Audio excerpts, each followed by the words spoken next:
I mean, Terry, what do you make of this? And now the news just came out that the Braves have just started ordering a few for their own line.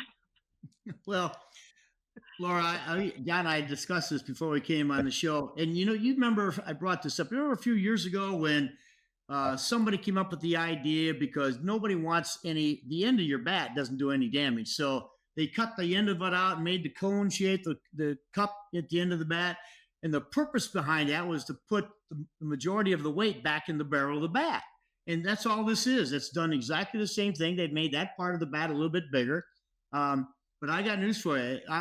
That will have to wait to see the guys who hit 250. Are they going to hit 300 with this barrel now, or if the guy who hits 5 to 9 home runs every year is he going to hit 15 to 19? I think that's a we're going to have to wait for a long time to see what the results are going to be there. Because I will tell you what, hitting's still hard.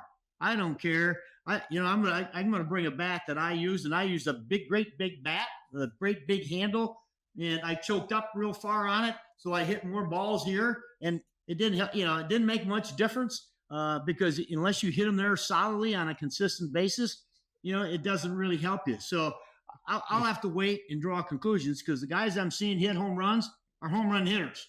Right. I haven't, show me some of these little guys with a little bit of, just a little pop once in a while when they come up with this great big barrel. Because if we're going to look at some things. Everybody's got to decide whether or not that's illegal. Well, you still got to be able to hit it in the middle of that bigger sweet spot on that bat. So it'll be fun to watch. I think it's interesting. It's a talking point now, just as it was years ago with the baseball, and it was supposed to be loaded, and then it was the soft baseball. The balls weren't flying, and everybody's got to find a way to change the game. And this guy's come up with an idea. Hopefully, it makes him a lot of money, and maybe if it makes hitting better, good, because pitching's pretty dominant right now.